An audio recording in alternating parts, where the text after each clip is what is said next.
हमें पहला प्रश्न दिया है, प्रश्न कह रहा है कि नीचे दी गई श्रृंखला श्रेणी में अगली संख्या क्या आएगी? यानी हमें यहाँ पर एक श्रृंखला श्रेणी दी है, इसी में एक प्रश्नवाचक चिन्ह दिया है, यहाँ पर कौन सी संख्या आएगी ये हमें बताना है, ठीक है। तो देखिए, जब भी हम श्रृंखला के प्रश्न को सोल्व करते हैं तो सबसे पहले हम संख्या को ध्यान से देखते हैं कि संख्या कैसे लिखी है, कि किसी का वर्ग लिखा है या फिर किसी का घन लिखा है या फिर सम संख्या लिखी है या फिर विषम संख्या लिखी है या फिर अभाज्य संख्या लिखी है। ये हम 5 पॉइंटर देखते हैं, ठीक है। अगर इनमें भी कुछ भी समझ नहीं आता है तो हमेशा याद रखना है, श्रृंखला में हमेशा अंतर करने पर प्रश्न सोल्व हो जाता है, ठीक है। तो सबसे पहले आपको क्या करना है, अंतर देखना है। जैसे यहाँ पर अगर हम अंतर देखेंगे तो यहाँ पर 7 के बाद क्या लिखा है, तो 7 के बाद यहाँ पर 8 लिखा है। यानी 7 में कितना प्लस करके लिखा है, तो यहाँ पर 1 प्लस करके लिखा है, ठीक है।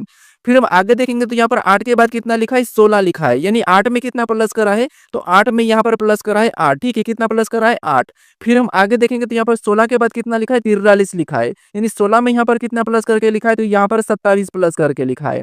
फिर हम आगे देखेंगे तो यहाँ पर 43 के बाद कितना लिखा है, 107। यानी यहाँ पर 43 में कितना प्लस करके लिखा है, तो यहाँ पर प्लस करा है 64। कितना प्लस करा है, 64 प्लस करा है, ठीक है। अब इसी पैटर्न को समझ के हम क्या करेंगे, अगली संख्या को बताएंगे। तो यहाँ पर पैटर्न को देखिए, सबसे पहले 1 प्लस 8 प्लस 27 प्लस 64 प्लस। अगर इस संख्या को हम ध्यान से देखते हैं तो आपको यहाँ पर दिखाई दे रही है संख्या, किसी न किसी संख्या की घन दिखाई दे रही है, ठीक है। जैसे यहाँ पर 1 दिया तो 1 का घन तो क्या आपको पता है, 1 का घन 1 ही होता है, ठीक है।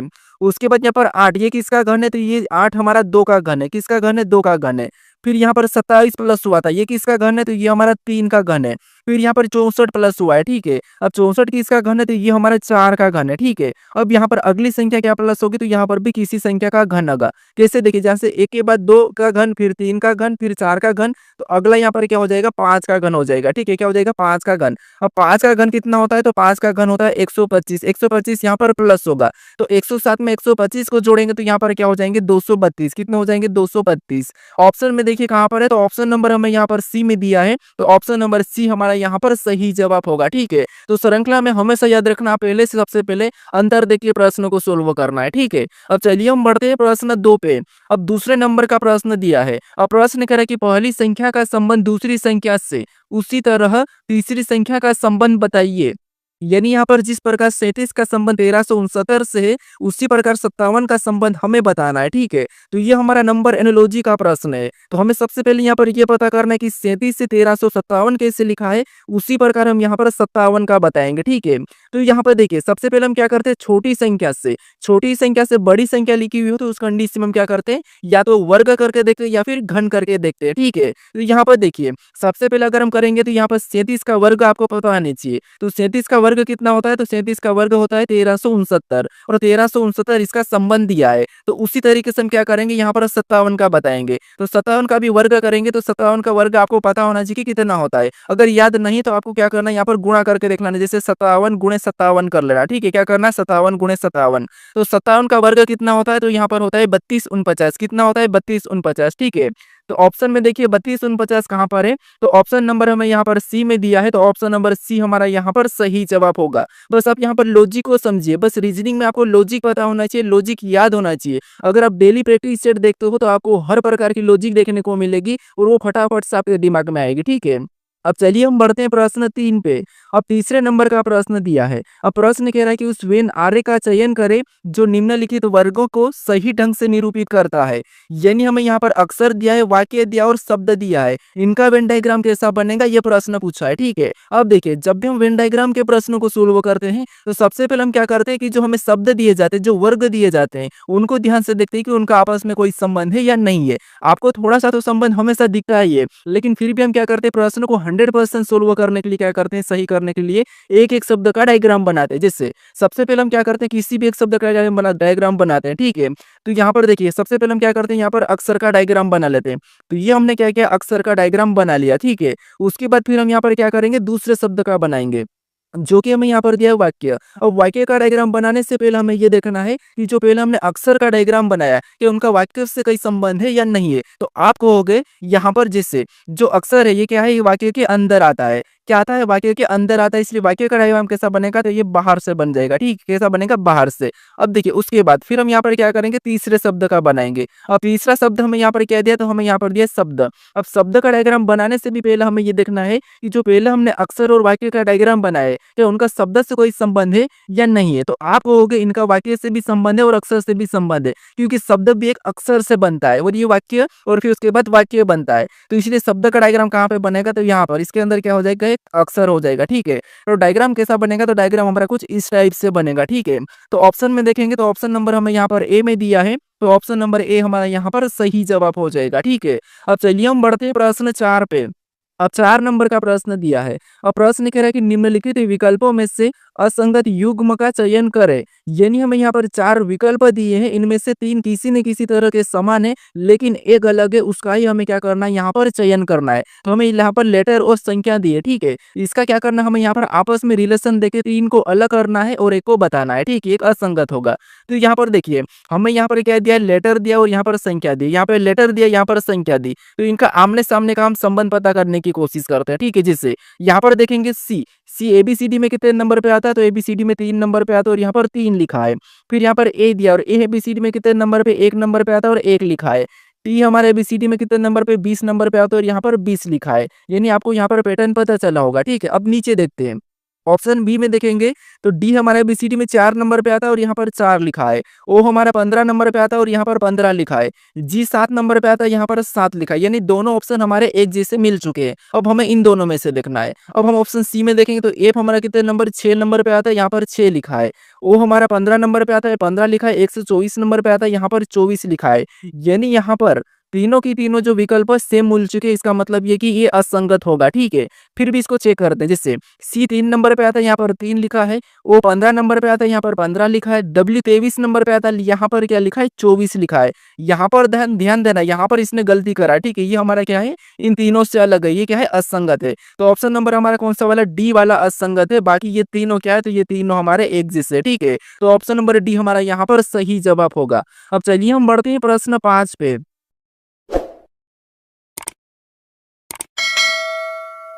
अब 5 नंबर का प्रश्न दिया है। अब प्रश्न कह रहा है कि किसी कोड भाषा में प्रोटेक्ट को QSPYFDU कहा गया, तो उसी तरह एलिफेंट को क्या कहा जाएगा, ये प्रश्न हमें पूछा है। ठीक है, तो ये हमारा कोडिंग डिकोडिंग का प्रश्न है। अब देखिए कोडिंग डिकोडिंग में हमें यहाँ पर इस लेटर का कोड लेटर ही दिया है, तो हम क्या करेंगे, अल्फाबेट में माइनस प्लस करके देख लेंगे। ठीक है, और एक एक लेटर को देखना है। क्या करते हैं, कुछ लेटर को देखते हैं और आगे बढ़ जाते हैं ऑप्शन लगा के। ऐसा नहीं करना, आपको पूरा चेक करना है। यहाँ पर मैं आपको बताऊंगा कि आपकी कहाँ गलती होती है। जैसे यहाँ पर देखिए, जैसे यहाँ पर पी दिया है पहला लेटर और यहाँ पर पहला लेटर क्या लिखा है, क्यू लिखा है। ध्यान से देखिए, यहाँ पर पी दिया और यहाँ पर पहला लेटर क्यू, मतलब यहाँ पर +1 करा है। फिर हम देखेंगे तो यहाँ पर आर के बाद क्या लिखा है, तो यहाँ पर एस लिखा है, मतलब यहाँ पर भी +1। फिर ओ के बाद यहाँ पर क्या लिखा है, पी लिखा है, मतलब यहाँ पर भी +1। लेकिन यहाँ पर देखिए टी के बाद क्या लिखा है, तो यहाँ पर टी के बाद लिखा है वाई। क्या लिखा है, वाई। मतलब इसमें क्या करा, तो यहाँ पर टी के बाद वाई, मतलब यहाँ पर +5 हुआ है। कितना, तो यहाँ पर 5 जोड़ा है। ठीक है, फिर देखिए यहाँ पर ई से देखेंगे तो ई के बाद यहाँ पर एफ, मतलब यहाँ पर वापस से ए को प्लस करा है। फिर सी के बाद यहाँ पर डी, तो यहाँ पर भी एक को प्लस करा है। फिर यहाँ पर देखिए टी के बाद यू, मतलब यहाँ पर भी एक को प्लस करा है, लेकिन बीच वाले लेटर में 5 प्लस करा है। तो हम भी यहाँ पर क्या करेंगे, बीच वाले लेटर में 5 प्लस कर लेंगे। ठीक है, तो यहाँ पर देखिए ई में 1 प्लस करेंगे तो कितना होगा, तो यहाँ पर एफ होगा। उसके बाद एल में 1 प्लस करेंगे तो यहाँ पर क्या हो जाएगा, एम हो जाएगा। फिर यहाँ पर ई में वापस 1 प्लस करेंगे तो यहाँ पर एफ होगा। ठीक है, ये हमारा बीच वाला है, तो बीच में हमें क्या करना है, यहाँ पर हमें 5 प्लस करना है। ठीक है, तो पी में 5 प्लस करेंगे तो यहाँ पर क्या हो जाएगा, यू हो जाएगा। फिर देखिए यहाँ पर वापस से एस में 1 प्लस करेंगे तो यहाँ पर आई होगा। ए में 1 प्लस करेंगे तो यहाँ पर बी होगा और यहाँ पर एन में 1 प्लस करेंगे तो यहाँ पर ओ होगा। ये हमें ऑप्शन में देखना है। ठीक है, तो ऑप्शन में देखिए यहाँ पर FMFUIBO, तो ऑप्शन नंबर हमें यहाँ पर डी में दिया है, तो ऑप्शन नंबर डी हमारा यहाँ पर सही जवाब होगा। ठीक है, तो इसीलिए आपको पूरे लेटर चेक करना है सबसे पहले। तो ठीक है, क्योंकि आप क्या करते हैं, आप तो यहाँ पर दिखाई दे रहा हो कि यहाँ पर +1 हो रहा था, तो आप +1 आने यहाँ पर चेक करके ऑप्शन पहला ही लगा के बढ़ जाते, लेकिन आपका प्रश्न फिर गलत हो जाता है। ठीक है, अब चलिए हम बढ़ते हैं प्रश्न 6 पे। अब 6 नंबर का प्रश्न दिया है। अब प्रश्न कह रहा है कि उस विकल्प का चयन करें जो प्रश्न चिन्ह के स्थान को प्रतिस्थापित करेगा। यानी हमें यहाँ पर एक प्रश्नवाचक चिन्ह दिया है, यहाँ पर कौन सा लेटर आएगा यह हमें बताना है, ठीक है। तो ये हमारा कौन सा प्रश्न है, ये हमारा मिसिंग अक्षर का प्रश्न यानी कि मिसिंग नंबर वाला, ठीक है, लुप्त संख्या लुप्त पद वाला। अब देखिए यहाँ पर हमें क्या दिया, एक प्रश्नवाचक चिन्ह दिया, यहाँ पर हमें कौन सा लेटर होगा ये हमें बताना है। तो हम क्या करेंगे, या तो इन लेटर को सबसे पहले चेक करेंगे, इन दो लेटर को कैसे लिखा, या इधर हम इन लेटर को भी चेक कर सकते हैं, ठीक है। इनको कैसे चेक करेंगे, तो या तो इन दोनों को कुछ करके यहाँ पर एम लिखा होगा, इनको भी सेम तरीके से यहाँ पर वी लिखा होगा, या फिर हम इधर से भी देख सकते हैं, ठीक है। तो यहाँ पर सबसे पहले क्या करते हैं, हम यहाँ पर एम को चेक कर लेते हैं, उसके बाद फिर हम यहाँ पर वी को चेक करेंगे, ठीक है। सेम तरीके से यहाँ पर याद रखना, एक ही तरीके से दोनों लेटर को चेक करना है। तो यहाँ पर देखिए सबसे पहले हम देखेंगे तो ई हमारा कितने नंबर पे, 5 नंबर पे आता है। एच कितने नंबर पे, 8 नंबर पे आता है। यहाँ पर क्या लिखा है, एम। अगर इसको हम प्लस करते तो यहाँ पर इनका योग कितना हो जाएगा, 13 हो जाएगा। कितना हो जाएगा, 13। और 13 नंबर पे आपको पता है एबीसीडी में क्या आता है, एम आता है, और यहाँ पर एम लिखा है। इसी तरीके से हम दूसरे ऑप्शन यहाँ पर दूसरे पैटर्न में देखेंगे तो डी हमारा कितने नंबर पे, 4 नंबर पे आता है, और आर हमारा कितने नंबर पे, 18 नंबर पे आता है। इनको भी सेम तरीके से जोड़ देंगे तो कितने हो जाएंगे, 22 हो जाएंगे। कितने हो जाएंगे, 22 हो जाएंगे। और आपको पता है 22 नंबर पे एबीसीडी में क्या आता है, वी आता है, और यहाँ पर वी लिखा है। इसी तरीके से हम क्या करेंगे, यहाँ पर संख्या को लेटर को बताएंगे, ठीक है। तो टी हमारे एबीसीडी में कितने नंबर पे, 20 नंबर पे, एफ हमारा 26 नंबर पे। हम क्या करेंगे, सेम तरीके से इनको भी प्लस कर लेंगे। तो 20 और 6 कितने होते हैं, 26 होते हैं, ठीक है। तो 26 नंबर पे कौन सा लेटर आता है ये आपको यहाँ पर बताना है। तो आप कहोगे जेड हमारा यहाँ पर 26 नंबर पे आता है। तो ऑप्शन में देखिए जेड कहाँ पर है, तो ऑप्शन नंबर हमें यहाँ पर ए में दिया है, तो ऑप्शन नंबर ए हमारा यहाँ पर सही जवाब हो जाएगा, ठीक है। अब चलिए हम बढ़ते हैं प्रश्न 7 पे। अब 7 नंबर का प्रश्न दिया है। अब प्रश्न कह रहा है कि दिए गए पासे को बंद करने पर कौन सा घन बन सकता है। यानी हमें यहाँ पर एक खुला पासा दिया है, इसको बंद करने पर कौन सा पासा बन सकता है ये हमें बताना है, ठीक है। तो यहाँ पर देखिए सबसे पहले हम क्या करते हैं, खुले पासे को बंद करते हैं तो सबसे पहले हम क्या करते हैं, उन खुले पासों में विपरीत पता करते हैं, ठीक है। जिससे यहाँ पर अगर हम विपरीत देखेंगे तो यहाँ पर एक छोड़ के एम का पी होगा, और इधर एन का क्या हो जाएगा, ओ हो जाएगा, और यहाँ पर क्यू का क्या हो जाएगा, तो आपको यहाँ पर क्यू का आर हो जाएगा, ठीक है। क्या हो जाएगा, क्यू का आर। ये एक दूसरे के विपरीत है, ठीक है। देखिए यहाँ पर हम लिख लेते हैं, जैसे एम का विपरीत क्या है, तो एम का विपरीत है पी, ठीक है। क्या है, पी। उसके बाद आर का विपरीत क्या है, तो आर का विपरीत है क्यू। उसके बाद यहाँ पर एन का विपरीत क्या है, तो एन का विपरीत है ओ, ठीक है। ये एक दूसरे के विपरीत है। अब आपको ये पता होगा कि विपरीत कभी भी एक साथ नहीं दिखाई देते, ठीक है। या तो आपको यहाँ पर क्या दिखाई देगा, या तो आपको एम दिखाई देगा तो पी नहीं दिखाई देगा, अगर पी दिखाई देगा तो एम नहीं दिखाई देगा, अगर आपको आर दिखाई देगा तो क्यू नहीं दिखाई देगा, और क्यू दिखाई देगा तो आर नहीं दिखाई देगा, ठीक है। और एन दिखाई देगा तो ओ नहीं, और ओ दिखाई देगा तो एन नहीं। अब ऑप्शन में देखते हैं। ऑप्शन में देखिए यहाँ पर हमें क्यू दिखाई दे रहा है, और क्यू का विपरीत क्या है, आर है, मतलब ये दोनों एक साथ दिखाई दे रहे हैं, ठीक है। मतलब इससे हम नहीं बना सकते, ये घन नहीं बनेगा। ऑप्शन बी में देखेंगे, यहाँ पर क्यू दिखाई दे रहा, आर नहीं दिखाई दे रहा, ठीक है। एन दिखाई दे रहा, ओ नहीं दिखाई दे रहा, पी दिखाई दे रहा, एम नहीं दिखाई दे रहा, मतलब ये हम बना सकते हैं। ऑप्शन सी को भी चेक कर लेते हैं। यहाँ पर देखिए एम दिखाई दे रहा और एम का पी दिखाई दे रहा, मतलब ये दोनों के दोनों एक साथ नहीं दिखाई दे सकते, मतलब ये भी नहीं बन सकता। फिर यहाँ पर एम दिखाई दे रहा और आर, उसके बाद देखिए एम दिखाई दे रहा तो पी नहीं दिखाई दे, लेकिन क्यू और आर ये भी दोनों एक साथ दिखाई दे रहे, क्योंकि ये तो आपस में विपरीत है, और विपरीत फलक एक साथ नहीं दिखाई देती है। तो इसीलिए ऑप्शन नंबर डी भी नहीं होगा, और केवल हमारा ऑप्शन नंबर कौन सा वाला, ऑप्शन नंबर हमारे यहाँ पर बी वाला सही जवाब हो जाएगा, ठीक है। अब चलिए हम बढ़ते हैं प्रश्न 8 पे। अब 8 नंबर का प्रश्न दिया है। अब प्रश्न करे कि दिए गए संयोजन के सही दर्पण प्रतिबिंब का चयन करें। यानी हमें यहाँ पर कुछ लेटर दिए, ठीक है, इनका दर्पण प्रतिबिंब कैसा बनेगा ये हमें बताना। तो यहाँ पर हमें दिया है कि यहाँ पर एम एन रेखा, ठीक है, एम एन रेखा मतलब इधर इसका कैसा बनेगा ये हमें बताना। तो यहाँ पर देखिए सबसे पहले तो आपको पता है किसका बनेगा, तो यहाँ पर एन का बनेगा। कैसा बनेगा, एन का बनेगा। तो एन कैसा बनेगा, कुछ इस टाइप से बनेगा। कैसा, इस टाइप से। ऑप्शन में देखेंगे तो सभी में है। यहाँ पर हमें बस गलती निकालना, देखिए ओ भी ठीक है, उसके बाद यहाँ पर आई भी सभी में ठीक ही है, कैट सभी में ठीक ही है। अब आपको यहाँ पर ये कौन सा दिखाई देख रहा होगा, तो यहाँ पर आपको स्मॉल ए दिखाई दे रहा है, तो ऑप्शन ए तो हटेगा, ठीक है। अब हम लास्ट में भी देख लेते, तो लास्ट में आपके पास आपको पता है ए किधर हो जाएगा, तो ये तो सीधा ही ए उल्टा हो जाएगा। तो ये भी हमने गलती निकाल के ऑप्शन ए को हटा दिया। हमारे पास दो ऑप्शन बचे। अब लास्ट में भी ओ छोटा वाला नहीं है, कैपिटल नहीं, मतलब कैपिटल है, स्मॉल नहीं है, लेकिन यहाँ पर कैपिटल है, तो ये भी हटेगा। तो इसकी छाया कैसी बनेगी, इसका दर्पण प्रतिबिंब कैसा बनेगा, तो ऑप्शन नंबर सी की तरह बनेगा। ठीक है, बस आपको गलतियां निकालना है और प्रश्न को सोल्व करके आगे बढ़ना है। अगर आप प्रैक्टिस से डेली अटेम्प्ट करते हो तो उससे आपको क्या होता है, भले आपको रीजनिंग तो आती हो लेकिन आपको स्पीड स्पीड मतलब स्पीड आपको आती है। ठीक है, यानी कि आपको स्पीड बढ़ाना फिर पता चलता है कि कैसे स्पीड बढ़ाना, स्पीड से कैसे प्रश्न को सोल्व करते हैं, ये आपको पता चलता है। ठीक है, अब चलिए हम बढ़ते हैं प्रश्न 9 पे। अब 9 नंबर का प्रश्न दिया है। अब प्रश्न कह रहा है कि निम्नलिखित श्रृंखला को कौन सा विकल्प पूर्ण करेगा। यानी हमें यहाँ पर एक अक्षर की श्रृंखला श्रेणी दी है, इसको कौन सा विकल्प पूर्ण करेगा, ये हमें प्रश्न पूछा है। अब इस टाइप के प्रश्न को हम कैसे सोल्व करते हैं, सबसे पहले हम देखते हैं कि कितने लेटर है, ये गिनते हैं, वो भी हम रिक्त स्थान सही। ठीक है, गिनने के बाद हम क्या करते हैं, उनको टुकड़ों में बांटते हैं, अलग अलग खंड कर देते हैं। लेकिन ऐसा नहीं, मैं क्या करता हूँ, सबसे पहले आपको मैं बताया था कि किस लेटर के बाद कौन सा रिक्त स्थान है, उस रिक्त स्थान से पहले कौन सा लेटर है, हम ये देख लेते हैं। तो यहाँ पर हमें क्या दिखाई दे रहा है, रिक्त स्थान एन से पहले दिखाई दे रहा है, और यहाँ पर एन से पहले क्या लिखा है, एम लिखा है, यहाँ पर भी एन से पहले एम लिखा है। तो उसका मतलब ये है कि यहाँ पर पहला हम क्या भर लेंगे, तो एम भर लेंगे। ठीक है, उसके बाद देखेंगे एन के बाद लेटर है, कौन सा, एन के बाद रिक्त स्थान है। यहाँ पर एन के बाद देखेंगे तो डब्ल्यू दिखाई दे रहा, तो यहाँ पर भी हम क्या करेंगे, डब्ल्यू को भर लेंगे। ठीक है, अब कहाँ से रिपीट हो रहा, तो रिपीट हमारा यहाँ से हो रहा, तो हम क्या करेंगे, जोड़ा बना लेंगे। तो एम एन डब्ल्यू, यहाँ पर भी एम एन डब्ल्यू, ये भी रिपीट हो गया, एम एन डब्ल्यू। ठीक है, तो ये भी कट गया, एम एन डब्ल्यू। अब जोड़े हमारे ऑटोमेटिक बन गए। ठीक है, तो हमने कौन कौन से लेटर को भरा, तो हमने सबसे पहले एम को भरा, फिर हमने डब्ल्यू को भरा, फिर वापस से हमने डब्ल्यू को भरा, फिर हमने एन को भरा। तो ये हमें ऑप्शन में देखना है। ठीक है, एम डब्ल्यू डब्ल्यू एन हम ऑप्शन में देखेंगे तो हमें ऑप्शन नंबर बी में दिया है, तो ऑप्शन नंबर बी हमारा यहाँ पर सही जवाब होगा। ठीक है, अब चलिए हम बढ़ते हैं प्रश्न 10 पे। अब 10 नंबर का प्रश्न दिया है। अब प्रश्न कह रहा है कि ए का अर्थ माइनस तथा बी का अर्थ भागित और सी का अर्थ गुणा और डी का अर्थ प्लस हो तो समीकरण का मान क्या होगा, ये प्रश्न हमें पूछा है। ठीक है, तो ये हमारा कौन सा प्रश्न है, ये हमारा मैथमेटिकल ऑपरेशन का प्रश्न है, यानी कि गणितीय संक्रिया। ठीक है, अब देखिए यहाँ पर हमें कहा गया कि ए का अर्थ क्या है, माइनस से, और बी का अर्थ भागित है, और सी का अर्थ गुणा है, और डी का अर्थ प्लस है। तो इनके स्थान पर हमें क्या करना है, इन चिन्हों को रख के इस समीकरण को बोर्ड मासूल पे सोल्व करना है। भले ही प्रश्न आसान है, बस इसमें थोड़ा सा समय लग जाता है। ठीक है, अब देखिए सबसे पहले क्या है, 8 है, उसके बाद लेटर हमें कौन सा ए दिया है, और यहाँ पर ए का अर्थ क्या कहा, माइनस का, तो यहाँ पर हम माइनस का चिन्ह लगा के अगली संख्या 80 को लिख लेंगे। ठीक है, उसके बाद लेटर बी दिया है, और बी का अर्थ यहाँ पर क्या कहा, भागित का, तो यहाँ पर हम क्या करेंगे, भागित का चिन्ह लगा के अगली संख्या हम 16 लिख लेंगे। ठीक है, फिर हमें यहाँ पर सी कहा, और सी का अर्थ यहाँ पर क्या कहा, गुणा का, तो यहाँ पर हम गुणे का चिन्ह लगा के अगली संख्या 90 को वैसा ही लिख लेंगे। ठीक है, फिर हमें यहाँ पर कौन सा लेटर दिया, डी, और डी का अर्थ यहाँ पर क्या कहा, प्लस का, तो यहाँ पर हम प्लस का चिन्ह लगा के अगली संख्या 21 को लिख लेंगे। ठीक है,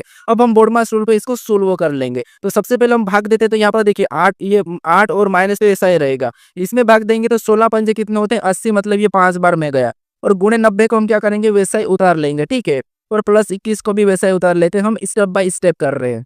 अब देखिए उसके बाद आप वापस हम क्या करेंगे, गुणा करेंगे, तो यहाँ पर ये तो माइनस वाला ऐसा ही रहेगा। अब 9 पंचे 45, यानी यहाँ पर गुणा करने पर कितना हुआ, 450, और प्लस 21 का भी वैसा ही उतर जाएगा। ठीक है, अब देखिए या तो हम माइनस कर सकते हैं या प्लस कर सकते हैं। तो ये देखिए 8 माइनस करेंगे 450 में से यहाँ पर कितने बचेंगे, 442, और चिन्ह कौन सा होगा, तो माइनस का ही होगा। ठीक है, क्योंकि बड़ी संख्या माइनस की है, तो कितने होंगे, 442। उसके बाद अब हम क्या करेंगे, प्लस यहाँ पर 21 वैसे ही उतार लेंगे। अब माइनस प्लस वापस से और माइनस ही होगा, तो 2 में से 1 जाएगा तो 1 ही होगा। उसके बाद 4 में से 2 जाएंगे तो 2 होगा, और 4 में 4 का 4 ही होगा, यानी यहाँ पर क्या है, हमारा बराबर का 421 आया। क्या है, 421। ठीक है, तो ये हमें ऑप्शन में चेक करना है। तो 421 ऑप्शन में देखेंगे तो ऑप्शन नंबर हमें यहाँ पर ए में दिया है, तो ऑप्शन नंबर ए हमारा यहाँ पर सही जवाब होगा। लेकिन यहाँ पर एक चीज याद रखना, सॉरी, यहाँ पर बड़ी संख्या हमारी माइनस की थी। ठीक है, तो यहाँ पर क्या होगा, -421 होगा, तो ऑप्शन नंबर हमारा ए वाला नहीं बल्कि डी वाला होगा। -421 हमारा यहाँ पर क्या होगा, सही जवाब होगा। ठीक है, कौन सा होगा, ऑप्शन नंबर हमारे यहाँ पर डी वाला।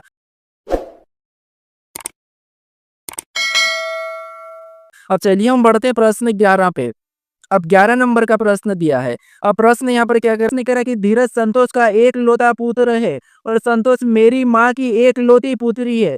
मेरी माँ का धीरज से क्या संबंध है, ये प्रश्न हमें पूछा है। ठीक है, तो ये हमारा रक्त संबंध का प्रश्न है, ब्लड रिलेशन का प्रश्न है। अब देखिए जब भी हम ब्लड रिलेशन के प्रश्न को सोल्व करते हैं तो क्या करते हैं, प्रश्न को थोड़ा थोड़ा पढ़ के सोल्व करते हैं। ठीक है, जिससे यहाँ पर देखिए सबसे पहले हमें क्या करा कि धीरज संतोष का एक लौता पुत्र है, मतलब धीरज का हम क्या करते हैं, डी ले लेते हैं। ठीक है, ये कौन है, धीरज है, और ये कौन है, पुत्र, और किसका है, तो ये एक लौता संतोष का पुत्र है। ठीक है, उसके बाद अब आगे प्रश्न करें कि और संतोष मेरी माँ की एक लौती पुत्री है।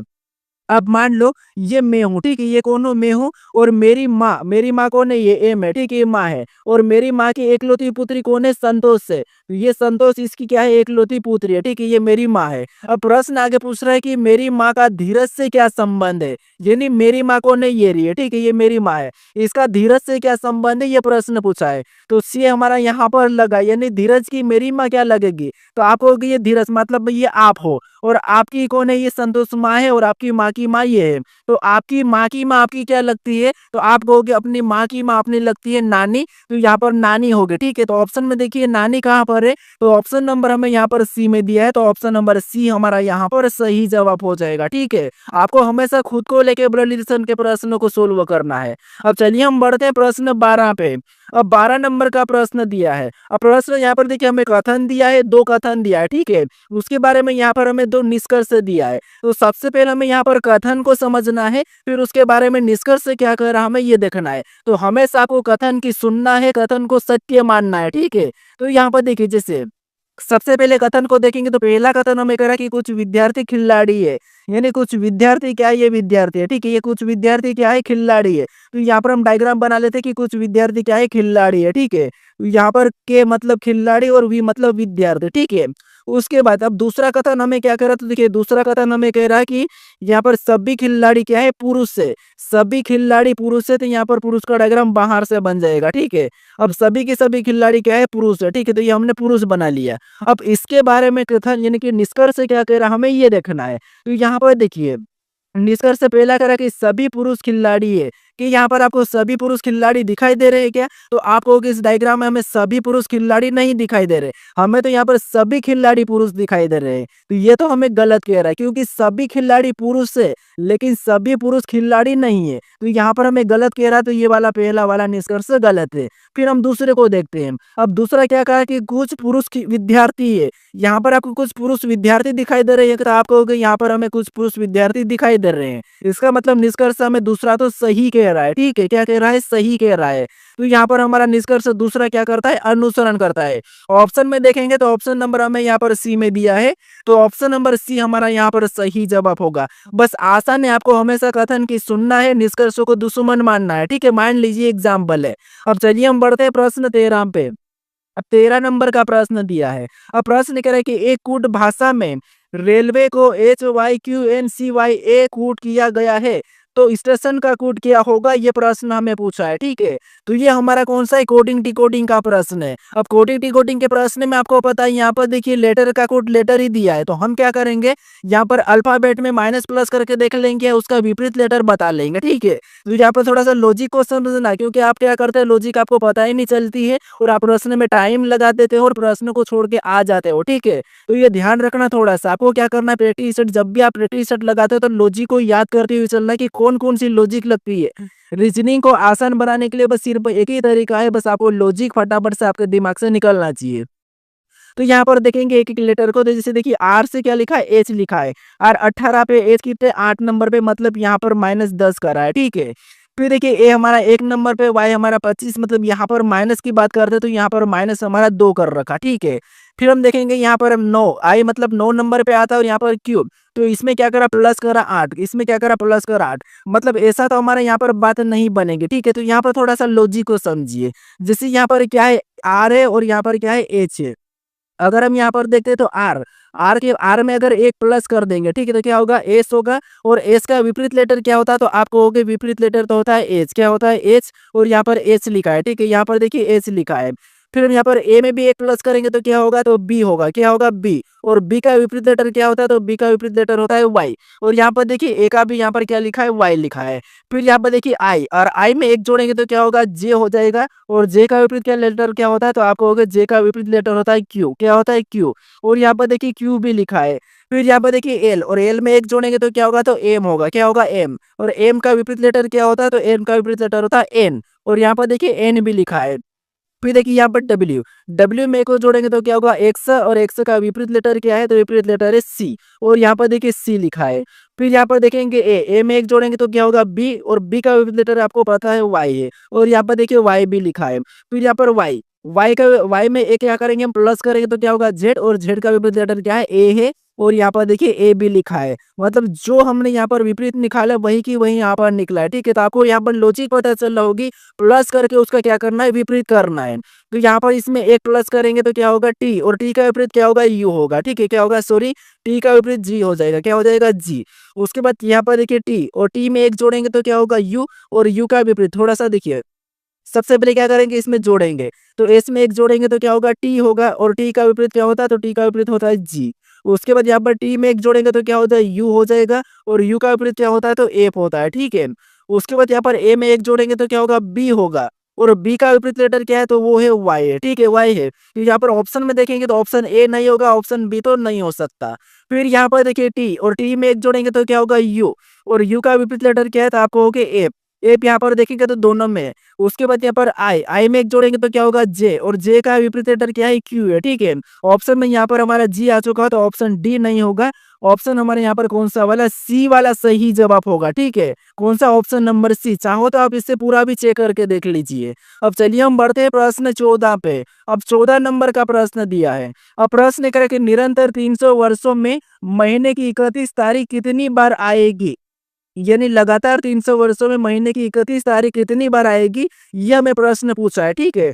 तो यहाँ पर देखिए हमें क्या करना है, 300 वर्षों में कितनी बार 31 तारीख आएगी ये बताना है। तो सबसे पहले आपको एक वर्ष का पता करना है। अब एक वर्ष का तो आपको पता है कि एक साल में 12 महीने होते हैं, और 12 महीने में अगर 31 तारीख की बात करते तो एक छोड़ के एक महीना होता है। जैसे जनवरी अगर 31 का हो तो फरवरी 28 या 29 का होता है, फिर मार्च 31 तो मई 30 का, एक छोड़ के एक आता है, इसका मतलब 12 का आधा 6, और एक आपको पता है जुलाई अगस्त ये लगातार 31 के आ जाते हैं। इसीलिए एक साल में 31 तारीख कितनी बार आती है, तो आप कहोगे 7 बार आती है। कितने बार आती है, 7 बार आती है। 300 वर्ष का पूछा तो हम क्या करते हैं, यहाँ पर गुणा कर लेते हैं। क्या करते हैं, गुणा कर लेते हो। 7 या का होता है 21 होता है, तो मतलब कितने, 300 वर्षों में 31 तारीख कितनी बार आएगी, तो 2100 बार आएगी। ऑप्शन में देखिए तो ऑप्शन नंबर हमें यहाँ पर देखिए सी में दिया है, तो ऑप्शन नंबर सी हमारा यहाँ पर सही जवाब होगा, ठीक है। अब चलिए हम बढ़ते हैं प्रश्न 15 पे।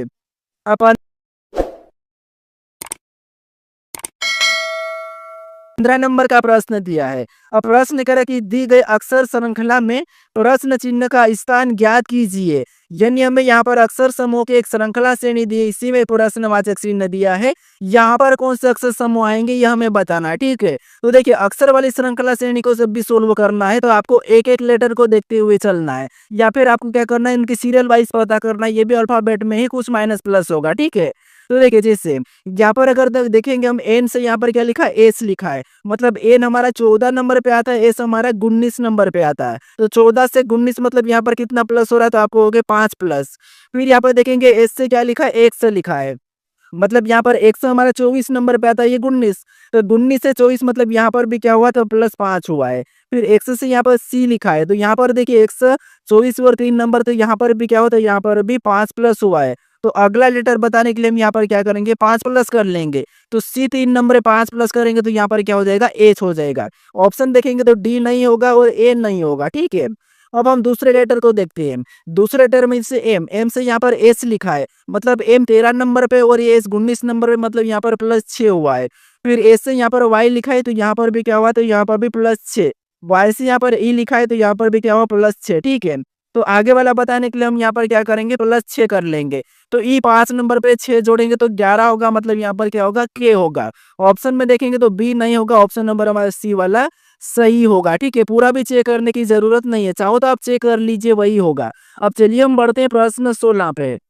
अब 16 नंबर का प्रश्न दिया है। अब प्रश्न कह रहा है कि एक दर्पण को देखने से पता चलता है कि है ना, लोग समय में 1:30 का समय है, तो बताओ कि सही समय क्या होगा। यानी हमें ये पूछ रहा है कि किसी घड़ी में 1:30 हो रहा है, ठीक है। उसको दर्पण में देखने पर उसका समय क्या दिखाएगी, यह प्रश्न पूछा है। अब आपको पता है हम सिंपल दर्पण में कभी भी समय को सिंपल दर्पण वाले प्रश्नों को ज्ञात करते तो क्या करते, उसको 11:60 में से घटा लेते हैं, ठीक है। क्या करते हैं, 11:60 में से घटा लेते हैं, 11:60 में घटाते हैं। इसको घटाएंगे, जो टाइम दिया है, क्या दिया है, 1:30 दिए, इसको हम माइनस कर लेंगे, ठीक है। तो यहाँ पर क्या होगा, 30 हो जाएगा। यहाँ पर अनुपात का वैसा ही उत्तर 11 में से 1 जाएंगे तो क्या बचेगा, 10 बचेगा। जो हमारा यहाँ पर समय निकला यही हमारा क्या होगा, सही जवाब होगा। तो दर्पण में देखने पर क्या सही समय क्या होगा, इसका दर्पण में कितना था 31, तो सही समय इसका होगा 10:30। ऑप्शन में देखेंगे तो ऑप्शन नंबर हमें यहाँ पर ए में दिया है, तो ऑप्शन नंबर ए हमारा यहाँ पर सही जवाब होगा। ठीक है, अब चलिए हम बढ़ते प्रश्न 17 पे। अब 17 नंबर का प्रश्न दिया है। अब प्रश्न करें कि दी गई आकृति श्रृंखला में प्रश्न चिन्ह के स्थान पर कौन सी विकल्प आकृति आएगी, यह हमें प्रश्न पूछा है। ये श्रृंखला हमारी आकृति वाली श्रृंखला है। ठीक है, अब देखिए देखिए मैं आपको इतना फास्ट करा रहा हूँ, इसका मतलब ये नहीं कि आपको खुद को नहीं सोल्व करना है, आपको भी वीडियो को रोक लेना है और प्रश्न को सोल्व करते चलना है। अगर जिसका नहीं आया आंसर, आपको उसको क्या करना है, उसकी लॉजिक पता कर लेना कि इसमें ये लॉजिक लगती है, लॉजिक याद करते चलिए, या आप देखोगे तभी भी आपको लॉजिक आपके दिमाग में बैठ जाएगी। ठीक है, तो यहाँ पर देखिए सबसे पहले हम क्या करेंगे, इस श्रृंखला को पूरा करने के लिए हम एक एक आकृति को देखेंगे। ठीक है, जिससे यहाँ पर सबसे पहले क्या है, तो ये 3 निशान है, 3 एरो है, लेकिन अगली वाली आकृति में क्या हुआ, एक निशान गायब हो गए, यहाँ पर हमारे हेस वाले चिन्ह आ चुके हैं। फिर और आगे देखेंगे तो यहाँ पर एक लाइन और गायब हुई और यहाँ पर हेस और प्लस का चिन्ह आ चुका।